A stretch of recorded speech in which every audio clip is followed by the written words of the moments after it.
அல்லாஹ் ரப்புல் ஆலமீன் இந்த உலகத்தில் மனிதர்களாகிய எங்களை அவனை நாம் வணங்க வேண்டும் என்ற உயரிய நோக்கத்தோடு படைத்திருக்கிறான். இந்த குர்ஆனினுடைய வசனத்தினுடைய சரியான முழுமையான ஒரு விளக்கம் இருக்கிறது. அல்லாஹுவை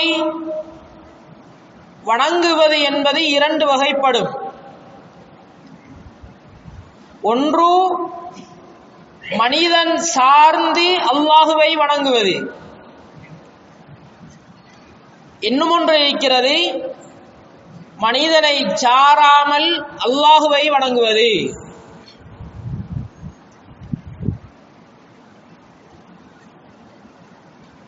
அல்லாஹுவை வணங்குவது என்பதை குறிப்பிட்ட வட்டாரத்திற்குள் சிலர் நினைத்திருக்கிறார்கள். பள்ளியோடு வருகிறார், எந்த நேரமும் பள்ளியில் இருக்கிறார், எந்த நேரமும் இரவும் பகலும் அல்லாஹுக்காக வணங்குகிறார். இது வணக்கத்தினுடைய ஒரு முறைதான். அல்லாஹுவை சார்ந்து அல்லாஹுவை வணங்குகிறார். நபிகள் நாயகம் ஸல்லல்லாஹு அலைஹி வஸல்லம் அவர்களுடைய வணக்கம் இப்படி இருக்கவில்லை. இரண்டு முறைகளிலும் இருந்திருக்கிறது. மனிதனை சார்ந்து, தான் வாழும் சமூகத்தை சார்ந்து அல்லாஹுவை வணங்குவது என்பது ஆக சிறந்த வணக்கம். ஒருவர் தொழில் செய்கிறார், நேர்மையாக மார்க்கத்தை பேணி செய்கிறார். இவருடைய வியாபார ஸ்தலங்களில், தொழில் நிலையங்களில் யாரெல்லாம் நியாயமான முறையில் பொருள்களை வாங்கி சந்தோஷப்படுகிறார்களோ இவர்களுடைய சந்தோஷம் ஒரு வணக்கம். அல்லாஹ் ரப்புல் ஆலமீன் மனிதனை சார்ந்து அவன் அல்லாஹுவை வணங்கியதாக கூலி கொடுக்கின்றான். நேர்மையான வியாபாரம், நேர்மையான தொழில், நேர்மையான குடும்ப வாழ்வு, இது எல்லாவற்றிலும் அல்லாஹுவைத்தான் ஒரு மனிதன் வணங்குகிறான். எனவேதான் வணங்குவதற்காக மனிதன் படைக்கப்பட்டிருக்கிறான் என்றால் அல்லாஹுவை சார்ந்து பள்ளியோடு மாத்திரமல்ல, தான் வாழும் சூழலில் யாரெல்லாம் மனிதர்கள் இருக்கிறார்களோ அவர்களுக்கு நேர்மையாக நடந்து, அநியாயம் இல்லாமல் நடந்து ஒரு மனிதன் உலகத்தில் அல்லாஹுவை வணங்கலாம். இந்த வணக்கங்கள் எல்லா காலங்களிலும் இருக்கின்றன. ஆனால் அல்லாஹ் ரப்புல் ஆலமீன் வணக்கங்களுக்கென்று விசேடமான காலங்களை வகுத்து தருகிறான். இந்த காலங்கள் எப்படியானதென்றால், அந்த குறிப்பிட்ட நாட்களில் அல்லாஹுவை வணங்குவதன் மூலமாக தன்னுடைய ஆயுள் தாண்டி ஒரு மனிதன் வாழ்ந்து விடுகிறான். தன்னுடைய ஆயுளையும் தாண்டி அமல் செய்து அல்லாஹுவை அடைந்து விடுகிறான். அப்படியான சிறந்த இரண்டு காலங்கள் நாம் கடந்த ரமலானுடைய காலம் முதலாவது காலம், இது முடிய நாங்கள் அடைய இருக்கக்கூடிய ஹஜ்ஜுடைய காலம்.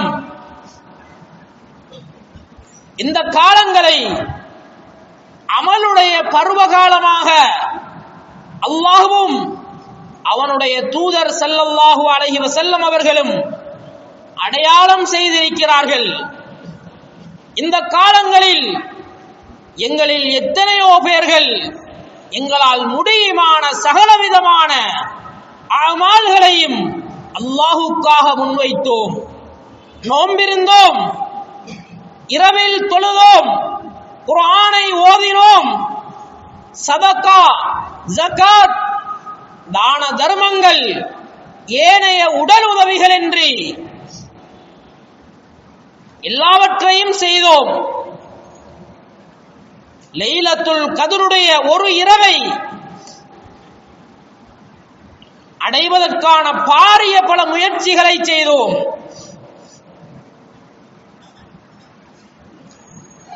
எல்லோருடைய நம்பிக்கையும் நிச்சயமாக அல்லாஹ் ரப்புல் ஆலமீன் என்னுடைய பாவங்களை இந்த ரமலானில் மன்னித்து விட்டான். நான் இந்த நேரம் வஃபாத்தாகினால் அல்லாஹ்வை சொர்க்கவாதியாக சந்திக்க முடியும் என்ற நம்பிக்கை அதிகமானவர்களுக்கு வருகின்ற விதத்தில் வணங்கிய காட்சிகளை எல்லாம் பார்க்க முடிந்தது. இதே போன்றுதான் ரமலான் முடிய 2 மாதங்களில் வரக்கூடிய ஹஜ்ஜுடைய 10 தினங்கள் அல்லாஹ்வை அடைய முடியுமான ஆக சிறந்த இரவு ரமலானில் இருப்பதை போன்று ஆக சிறந்த பகல் ஹஜ்ஜுடைய அந்த 10 நாட்களிலும் தான் இருக்கின்றன. இதையெல்லாம் சரியாக முறையாக செய்கின்ற ஒரு மனிதனுடைய மனதில் உள்ள தைரியம் என்னவென்றால், நிச்சயம் நான் இதையெல்லாம் செய்துவிட்டு மௌத்தாகினால் நிச்சயமாக அல்லாஹ் எனக்கு சொர்க்கத்தை தருவான். இந்த இடத்தில்தான் நபி அவர்கள் மிக முக்கியமான ஒரு பாடத்தை படித்து தருகிறார்கள். இந்த பருவ காலங்களில் பாக்கியமான அமலை செய்த ஒரு மனிதன் தைரியமாக எனக்கு சொர்க்கம் என்ற நம்பிக்கையில் மௌத்தாகி அல்லாஹ்விடம் வருகிறான். அங்கே அவனுடைய பட்டோலை பிரட்டப்படுகின்ற போது எந்த விதமான அமல்களும் இல்லாமல் செய்த எதுவும் இல்லை. ஆனால் மௌத்தாகும் போது ஒரு தைரியம், நான் நிறைய செய்திருக்கிறேன், ஆனால் அல்லாஹ்வை சந்திக்க வருகிறான், அவனது பட்டோலைகள் வெறும் ஓலைகளாக மாற்றப்பட வாய்ப்புகள் இருக்கின்றன. இந்த நேரம் நாங்கள் விழிப்புணர்வோடு செயற்பட வேண்டும். நபி அவர்கள் சமுதாயத்திற்கு படித்துக் கொடுக்கின்றார்கள். அமல்களை செய்வது மாத்திரம் புத்திசாலித்தனம் அல்ல, அதை பாதுகாப்பது ஆகவும் பெரிய விடயம். கடலுக்கு செல்லும் ஒரு மனிதனை போல மீன் பிடிக்கின்றார், அதை பிடித்ததை பாதுகாக்கும் ஏற்பாடு எதுவும் செய்யவில்லை. நிறைய பிடிக்கின்றார், இறுதியில் கரையை வரும்போது அவர் பிடித்த மீனினால் எந்த ஒரு லாபமும் இல்லை, அனைத்தும் அழுகி போயிருக்கும். விவசாயம் செய்கிறார், வேளாண்மைகளை அறுவடை செய்கிறார், அதை பாதுகாத்து பத்திரப்படுத்தும் ஏற்பாடு இல்லாமல் வருகிறார். அவ்வளவு காலமும் பட்ட சிரமம் வெறும் சிரமமாக மிஞ்சும், எதுவுமே எஞ்சாது. அறிஞர்கள் விளங்கப்படுத்துகிறார்கள், இது போன்ற நிலைமைகள் ஒரு மனிதனுடைய அமலுக்கு 3 தலைப்புகளில் ஏற்படுகின்றன. அழிவு, நாசம் ஒரு மனிதனுடைய அமல்களில் 3 விதமாக வரலாம்.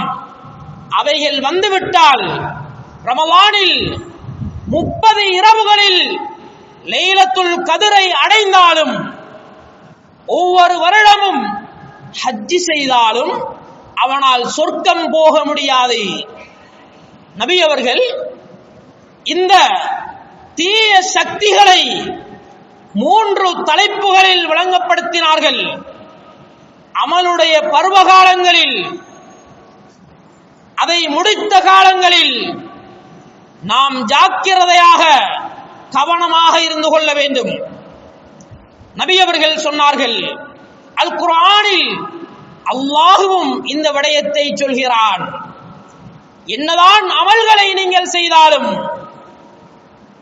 குஃப்ருடைய காரியம், ஷிர்க்குடைய காரியம், நிஃபாக் நயவஞ்சகமான காரியம் 3ஐயும் செய்துவிட்டால் உங்களுடைய ஆரம்பத்தில் செய்த எல்லா அமல்களும் அப்படியே அழிந்து போகின்றன. அல்லாஹ் குர்ஆனில் சொல்கிற போது வலவ் அஷ்ரகு, அவர்கள் ஷிர்க் வைத்து விட்டால் லஹபித அமாலுஹும், எல்லா அமல்களும் அப்படியே அழிந்து பாழாகி விடுகின்றன.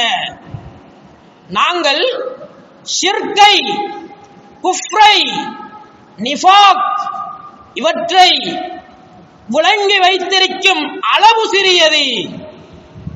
கோயிலுக்கு போனால் அல்லது ஒரு சிலைக்கு முன்னால் போனால்தான் நான் குஃப்ருடைய இறை நிராகரிப்பை செய்கிறேன் என்று நினைத்திருக்கிறார்கள். ஆனால் விடயம் அவ்வாறல்ல. இது எல்லா விடயமும் மிக தெளிவாக அறிஞர்களால் விளங்கப்படுத்தப்படுகின்றன. சாதாரணமாக நபி அவர்கள் சொன்னார்கள், அல்லாஹ்வில் செய்ய வேண்டிய சத்தியத்தை உலகப் பொருளில் ஒருவன் செய்துவிட்டாலே அவன் ஷிர்க் வைத்து விட்டான். மன் ஹலஃப பிகைரில்லாஹ், அல்லாஹ் அல்லாத பொருள்களில் சத்தியம் செய்து விட்டாலே ஃபகத் அஷ்ரக, ஷிர்க் வைத்து விட்டான். மனிதர்கள் தன்னை நிரூபிப்பதற்காக விளையாட்டுத்தனமாக எனது பிள்ளையின் மீது சத்தியமாக அல்லது ஏதாவது ஒரு பொருளின் மீது சத்தியமாக என்று சொல்லிவிட்டாலும் அவன் வைத்தது ஷிர்க். காலமெல்லாம் அவன் எப்போதிலிருந்து அமல் செய்தானோ எல்லா அமல்களும் அடியோடு அழிந்து விடுகின்றன. இது மாத்திரமல்ல, ரமலானுடைய காலத்தில் வலைத்தளங்களில் சில நக்கலான வீடியோக்கள் பரப்பப்பட்டன. தராவீஹுடைய தொழுகை வேக வேகமாக தொழுவதை போன்று, விழுந்து விழுந்து எழும்புவதை போன்று பார்ப்பவர்கள் எல்லாம் சிரிக்கும் அளவு எடுக்கப்படும் இந்த காணொளிகள் அல்லாஹ்வினால் வழங்கப்பட்ட ஒரு வணக்கத்தை நக்கல் செய்கின்ற, நெய்யாண்டி செய்கின்ற அடிப்படையில் இருந்தால் அதுவும் குஃபுர், அதுவும் ஷிர்க். அல்லாஹ்வை நிராகரிப்பதும் அல்லாஹ்வை கேலி பண்ணுவதும் ஒரே சட்டம். அதே போன்றுதான் அல்லாஹ்வுடைய மார்க்கத்தினுடைய ஏதாவது ஒரு விடயத்தை கேலி பண்ணுவதை அல்லாஹ் தடுத்திருக்கிறான். இதை யாரெல்லாம் செய்தார்களோ, யாரெல்லாம் அதனை நக்கலாக பரப்பினார்களோ அல்லாஹ் பாதுகாக்க வேண்டும். தெரியாமல் செய்தால் தௌபா இருக்கிறது, ஆனால் தெரிந்து செய்தால் இது எல்லாமே குஃபுர், ஷிர்க், எல்லா நன்மைகளையும் அப்படியே அழித்து விடுகின்றன. இதே போன்றுதான் நவீன கால பல்வேறு பிரச்சனைகளை இந்த தலைப்புகளில் பார்க்கலாம். புதிதாக தோசியம், குறி சொல்வது பழங்காலத்தில் உள்ளது மாதிரி அல்ல. இன்று ஸ்மார்ட் போன் பாவிப்பவர்கள் அநேகமானவர்கள் இதில் சிக்கிக் கொள்கிறார்கள். RSA இப்படியாக யாருடைய பேர் என்ன எழுத்தில் ஆரம்பிக்கிறதோ அவர்களுக்கு இவர்கள் இப்படியானவர்கள், சந்தோஷமானவர்கள், கோபக்காரர்கள், இப்படியாக யாருடைய பேர் என்ன எழுத்தில் ஆரம்பிக்கிறதோ அவர்கள் பற்றிய குறிப்புகளை இன்று வெளியிடுகிறார்கள். அதை ஒவ்வொரு நபரும் தன்னுடைய பேரோடு பொருந்துமாக இருந்தால் அதை எடுத்து ஸ்டேட்டஸ் வைக்கக்கூடிய Facebook போன்ற, வாட்ஸ்அப் போன்ற இணையதளங்களில், வலையதளங்களில் பரப்பி விடுகின்ற ஒரு காட்சியை பார்க்கின்றோம். இது எல்லாம் ஷிர்க், அல்லாஹ்வுடைய கலா கதிரை தாண்டி இவர்களால் எழுதப்பட்ட அந்த குறிகளை சந்தோஷமாக ஏற்றுக்கொள்கின்ற ஒரு நிலையை பார்க்கின்றோம். இதெல்லாம் ஒரு மனிதன் செய்வது அவனுடைய எல்லா அமல்களையும் அழித்து பாழாக்கி விடுகின்றன. ரமலானில் என்னதான் அமல் செய்தாலும் இப்படியான காரியங்கள் ஒரு மனிதனுடைய அமல்கள் அத்தனையையும் அழித்துவிடும். இதே போன்றுதான் இரண்டாவது விடயம், அமல்களை ஷிர்க்கை போன்று முழுமையாக அழிக்காது, இறுதியாக செய்த எல்லாவற்றையும் அழிக்கும்.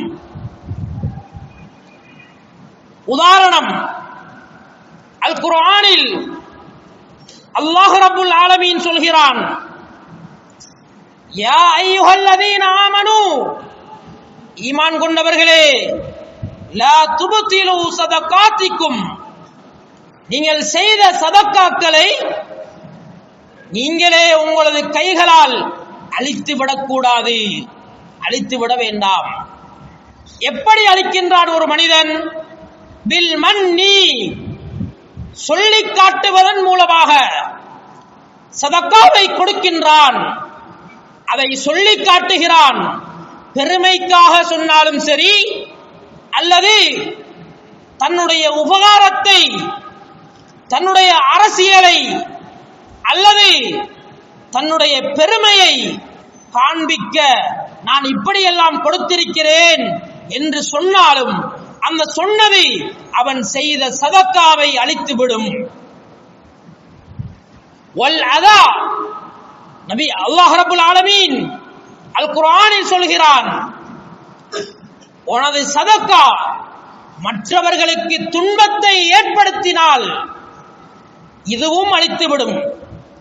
நவீன கால இஸ்லாமிய அறிஞர்கள் சொல்கிறார்கள், ஒருவர் தர்மம் செய்கிறார், யாருக்கு செய்தாரோ அவர்களை படமெடுத்து வலையத்தளங்களில் பரப்புகிறார்.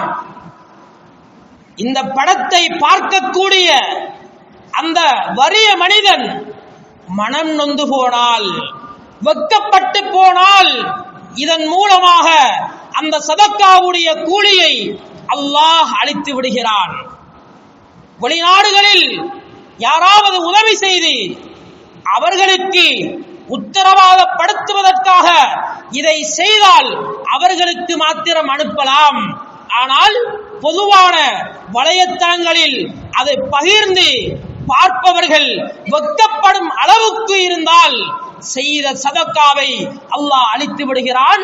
இவற்றை தவிர்த்து கொள்ள வேண்டும் என்று நவீனகால இஸ்லாமிய அறிஞர்கள் சொல்கிறார்கள். அதே போன்றுதான் குர்ஆனில் அல்லாஹ் சொல்கிற போது, யா அய்யுஹல்லதீன ஆமனூ லா தர்ஃபஉ அஸ்வாதக்கும் ஃபௌக ஸௌத்தின் நபி, நபியுடைய சத்தத்திற்கு மேலால் நீங்கள் சத்தம் போடக்கூடாது. கஜஹரி பாலிக்கும் லிபால் அன் தஹ்பத ஆமாலுக்கும், அப்படி செய்துவிட்டால் உங்களுடைய எல்லா அமல்களும் அழிந்துவிடும். நபி அவர்கள் உயிரோடு இருக்கும் போது சஹாபாக்களுக்கு அல்லாஹ் அருளுகிறான், நபியின் சத்தத்தை தாண்டி நீங்கள் யாரும் சத்தம் போடக்கூடாது.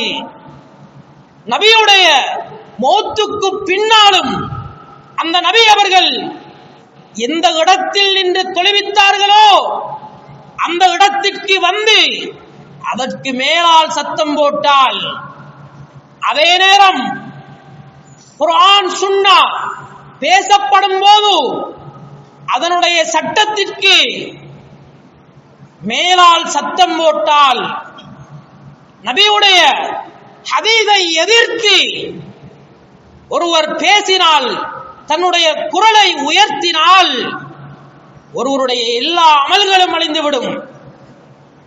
நவீன கால இஸ்லாமிய அறிஞர்கள் இதனை சமூகத்தோடு ஒப்பிட்டு இன்று இந்த தலைப்பில் இருக்கக்கூடிய ஆகப்பெரிய பிரச்சனை என்னவென்றால், சமூக குற்றவியல் பிரச்சனை வருகிற போது இந்த நேரம் பள்ளியில் அல்லது மதரசாவில் ஜம்இய்யாவில் அதற்கான தீர்ப்புகள் குர்ஆன் சுன்னாவின் அடிப்படையில் இருக்கிறது. இந்த நேரம் யாராவது ஒருவன் இதை மறுத்து இந்த பிரச்சனையை நாங்கள் பள்ளியை விடுவோம், மதரசாவை விடுவோம், ஜம்இய்யா செல்வதை விடுவோம், போலீசுக்கு போய் பார்க்கலாம், அல்லாஹ் ரப்புல் ஆலமீன் எழுதிய சட்டத்தை விடவும் மனிதனால் எழுதப்பட்ட சட்டம் இந்த இடத்தில் ஒருவனுடைய மனதில் நெல்லது என்று மேலோங்கினால் பள்ளி தேவையில்லை. பள்ளியில் ஒரு நிபந்தனை, நியாயமான சட்டம் இருக்க வேண்டும், குர்ஆன் சுன்னாவின் அடிப்படையில் இருக்க வேண்டும். இப்போது இதை புறந்தள்ளிவிட்டு நாங்கள் கோர்ட்டில் பார்த்துக் கொள்கிறோம், நாங்கள் வழக்கில் பார்த்துக் கொள்கிறோம் அல்லது போலீசில் பார்த்துக் கொள்கிறோம் என்று குர்ஆன் சுன்னாவுடைய சட்டத்தை புறக்கணித்து ஒருவன் செல்வானாக இருந்தால் இதுவும் அவனுடைய எல்லா அமல்களையும் அப்படியே அழித்து விடுகின்றன. என்ன காரணம்? குர்ஆனில் அல்லாஹ் சொல்கிறான், அனைவரை விடவும் பெரிய தீர்ப்பாளி அல்லாஹ் இருக்கிறான். அந்த அல்லாஹ் சொல்கின்ற தீர்ப்பை விடவும் பெரிய தீர்ப்பாக உலக தீர்ப்பை நீங்கள் பார்த்து அங்கு செல்வது சில அறிஞர்களுடைய பார்வையில் ஷிர்காக கூட எழுதப்பட்டிருக்கிறது. அவ்வளவு பெரிய பாவங்கள் அறிவில்லாமல் சாதாரணமாக இன்று செய்யப்படுகின்ற ஒரு கவலைக்கிடமான செய்திகளை பார்க்கின்றோம். ரமலானில் பெரும் பெரும் அமல்களை செய்தவர்களாக இருக்கலாம், வாழ்நாள் முழுவதும் ஹஜ்ஜி செய்திருக்கலாம். இப்படியான தெரியாத்தனமான காரியங்கள் நாங்கள் செய்கின்ற அவ்வளவு பெருமதியான அமல்களை அப்படியே அழித்து கரைத்து நாசமாக்கி கபரில் வருங்கையோடுதான் எங்களை கொன்று சேர்க்கின்றன. இதனால் நபி அவர்கள் இந்த இடங்களில் எங்களுக்கு படிப்பித்து தருகிறார்கள், அமல்களை செய்வது முக்கியமல்ல, செய்த அமல்களை பாதுகாப்பது முக்கியம். அதே போன்றுதான் இன்னும் ஒரு தலைப்பில் நபி அவர்கள் சொன்னார்கள், இந்த தலைப்பு ஆகவும் முக்கியமானது. ஒரு மனிதனின் அமலை அழிக்காது, ஒரு மனிதனின் அமலை முற்றாக பாத்திலாக்காது, செல்லா காசுகளாக மாற்றாது. அவனோடு இருக்கும், மௌத்தாகும் போதும் அவனோடு இருக்கும், கபரிலும் அவனோடு தான் இருக்கும். இந்த அமல்களை பார்த்து ஏமாந்து போவான், சந்தோஷப்படுவான். இவ்வளவு அமல் என்னிடம் இருக்கிறதே, ஆசைப்படுவான். அல்லாஹ்வை சந்திக்க வேண்டும், இந்த அமல்களோடு அவனை நெருங்க வேண்டும் என்ற ஆசை இருக்கும். நபி அவர்கள் சொன்னார்கள், அத்ததரூன மல் முஃப்லிஸ், காலமெல்லாம் தொழில் செய்து கடைசியில் லொஸ்டாகின்றவன் யார் என்று தெரியுமா? வளமையான வியாபாரம் என்ற தலைப்பில் நபி அவர்கள் பேசாமல் வாழ்வு என்ற தலைப்பில் பேசினார்கள். சஹாபாக்கள் சொன்னார்கள், அல்லாஹு அஅலமு யா ரசூலல்லாஹ், அல்லாஹு வ ரசூலுஹு அஅலம், அல்லாஹுக்கும் ரசூலுக்கும் தான் தெரியும். நபி அவர்கள் சொன்னார்கள், நாளை கியாமத்துடைய நாளில் அல்லாஹ் நன்மைகள் கொடுக்கும் போது ஒரு மனிதன் வருவான். அந்த மனிதனுடைய தொழுகையை பார்த்தால், நோன்பை பார்த்தால், ஜகாத், சதகா, ஹஜ் எதை பார்த்தாலும் மலையளவு செய்திருப்பான். அவன் நினைத்துக் கொள்வான், எனக்குத்தான் முதல் சொர்க்கம். வருவான், பெரும் பெரும் மலைகளாக அமால்களும் அவனோடு சேர்ந்து வரும். அதற்கு பின்னால் பார்த்தால் பெரியதோர் அணி திரண்டிருக்கும். அல்லாஹ்விடம் முறையிடுவார்கள், யா அல்லாஹ், உலகத்தில் இருக்கும் போது இந்த மனிதன் எங்கள் எல்லோருக்கும் பலவிதமான அநியாயங்களை செய்திருந்தான். லலமணி ஹாதா, ஷதமணி ஹாதா, லரபணி ஹாதா, என்னை அடித்தான் யா அல்லாஹ், என்னை ஏசினான் யா அல்லாஹ், என்னை குறையாக பேசினான் யா அல்லாஹ், மானவங்கப்படுத்தினான் யா அல்லாஹ், எனது கடனை தராமல் அவனையே அனுபவித்தான் யா அல்லாஹ். அநியாயக்காரன் எவ்வளவுதான் பெரும் கொடைகளை கொடுத்திருந்தாலும், உஹுது மலையளவு தங்கத்தை தான் அவன் சதக்கா செய்திருந்தாலும், அல்லாஹ்விடம் அநீதி செய்யப்பட்ட அனைவரும் வருவார்கள். அல்லாஹ் ரப்புல் ஆலமீன் நீதியாளன். இவனது அமலில் இருந்து வந்தவர்களுக்கெல்லாம் கொடுத்து கொடுத்து அவர்களை தன்னிறைவு படுத்தி அனுப்புவான். சொர்க்கம் போக அமல் போகாமல் அவர்கள் வருவார்கள். அல்லாஹ் கொடுத்து கொடுத்து அனுப்பும் போது அவர்கள் அவற்றையெல்லாம் எடுத்து சொர்க்கம் போய் விடுவார்கள். உலகத்தில் அநியாயம் செய்யப்பட்டவர்கள் சில நேரம் போதிய அமல் இல்லாவிட்டாலும் நாளை மறுமையில் அவர்களுக்கு நன்மாராயம் இருக்கிறது. அநியாயக்காரனின் அமலை அல்லாஹ் பறித்து தருவான். இதே போன்றுதான் இவனுடைய அமல்கள் எல்லாம் கொடுக்கப்பட்டு மலைகள் போன்ற எல்லாமே அழிக்கப்பட்டு விடும்.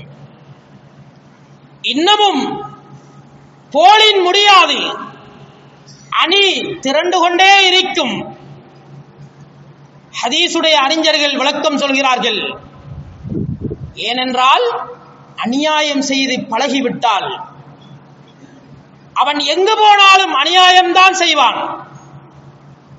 தனது வாழ்க்கையில் சந்திக்கும் நபர்களை பொய் சொல்லி அநியாயம் செய்திருந்தால் அந்த பழக்கம் மாறாது. எங்கு போனாலும் தனது பொய்யினால் அனைவரையும் அவன் ஏமாற்றி இருப்பான். வியாபாரத்தில் மோசடி இருந்தால் யாரை சந்தித்தாலும் அந்த வியாபாரத்தில் மோசடி செய்வான். தன்னுடைய கொடுக்கல் வாங்கலில், தனது குடும்பவியல் எல்லாவற்றிலும் அந்த அநியாயத்தை செய்து கொண்டே இருப்பான். இதுதான் அவ்வளவு நபர்களும் அவனை நோக்கி அணிவகுத்து வருவதற்கு காரணம். அநியாயக்காரன் ஏதோ 1-2 நபர்களோடு முடித்துக் கொள்ள மாட்டான். யாரை கண்டாலும் அவனது அநியாயம் மேலோங்கும். இதனால் இவன் எவ்வளவு பெரிய மலைகளை அமல்களாக கொண்டு வந்தாலும் அத்தனையும் தீர்ந்துவிடும்.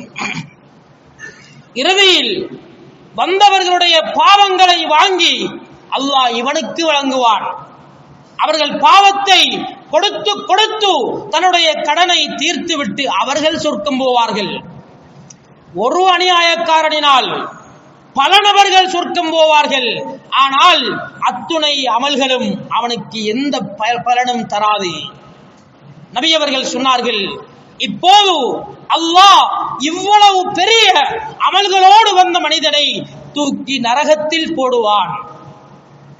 இவன்தான் முஃப்லிஸ், வாழ்க்கையில் லொஸ்டாகியவன், வியாபாரத்தில் தோற்றவன், தொழிலில் தோற்றவன். உண்மையான தோல்வியாளன் கிடையாது. வாழ்க்கையில் தோற்றுவிடக்கூடாது. இஸ்லாமிய வாழ்வியலில் நாங்கள் தோற்றுவிடக்கூடாது. அல்லாஹ்வை நாங்கள் எல்லோரும் சந்திக்க இருக்கிறோம். யாருக்கும் அநியாயம் செய்துவிடக்கூடாது. இதனால் தான் நவீன கால அறிஞர்கள் இந்த தலைப்பில் பேசும்போது உண்மையில் அநியாயம் செய்யக்கூடாது என்று வாழும் பலர் தங்களுக்கு தெரியாமல் அநியாயம் செய்து விடுகிறார்கள். உதாரணத்திற்கு முதலாளிகளாக இருப்பவர்கள் தங்களுக்கு கீழால் தொழில் செய்கின்றவர்களுடைய சம்பளங்களில் அநியாயம் செய்தால் அந்த சம்பளம் பேசியது என்பது ஒரு பக்கம் இருக்க, மன நியாயம் என்று ஒன்று இருக்கிறது. சில நேரம் அவர் ஒற்றை நபராக இருப்பார், பாரிய அளவு சம்பாதிப்பார். சம்பாதித்து கொடுப்பவர்கள் யார் என்றால் தன்னிடம் வேலை செய்யக்கூடியவர்கள். அவர்களுக்கு வாழ்க்கையில் நாளாந்தம் சிரமப்படுகின்ற அளவுக்கான குறைந்த சம்பளங்களை கொடுக்கின்றார். தான் மாத்திரம் வாழ்வை மிஞ்சி தனது 7 தலைமுறைக்கு சேர்த்து வைக்கும் அளவுக்கு சொத்துக்களை சேர்க்கின்றார்.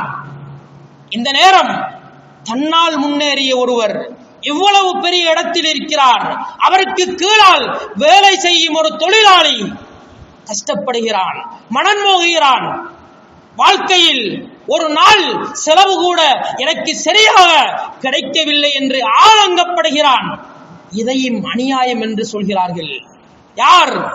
தனக்கு கீழால் வேலை செய்யக்கூடியவர்கள் எத்தனை பேர் இருந்தாலும் மனநியாயத்தோடு அவர்களுடைய சம்பளங்களை கொடுக்க வேண்டும். பேசியது என்பது கிடையாது, அல்லாஹ் எனக்கு தருகிறது எவ்வளவு என்பதை பார்த்து ஒவ்வொருவருடைய வாழ்க்கையையும் நாங்கள் அநியாயம் இல்லாமல் நடந்து கொண்டால் நிச்சயமாக அல்லாஹ் ரப்புல் ஆலமீன் எங்களோடு கருணையாக நடந்து கொள்கிறான். எங்களுக்கு எங்களுடைய அமலுக்கு ஒரு சொர்க்கம் பேசப்பட்டால் பல சொர்க்கங்களை அல்லாஹ் தருகிறான். அடியார்களுடைய மனதை பார்த்து அல்லாஹ் வெட்கப்படுகிறான். அவன் பேசியது ஒன்று என்றால் அவன் பலதை கொடுக்கின்றான். இதை பார்த்து அல்லாஹ் வெட்கப்படுவான்.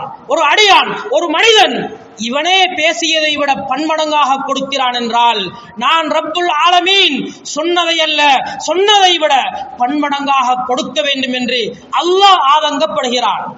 ஆகவேதான் ரமலானுடைய காலத்தை முடித்து விட்டிருக்கிறோம், ஹஜ்ஜுடைய காலத்தை நாங்கள் வரவேற்க இருக்கிறோம். 2 காலங்களும் மனிதனுடைய ஆயுளை விடவும் கூடுதலான நன்மையை தரக்கூடியதுதான். ஆனால் ஏமாந்து விடக்கூடாது. அந்த அமல்களை செய்வதோடு அந்த அமல்களை பாதுகாக்க வேண்டும். அமல்களை அளிக்கக்கூடிய இந்த 3 விதமான தலைப்புகளிலும் நாங்கள் ஈடுபடாமல் இருக்க வேண்டும். எல்லாம் அல்ல அல்லாஹ் ரப்புல் ஆலமீன் எங்கள் அனைவர்களுடைய அமல்களையும்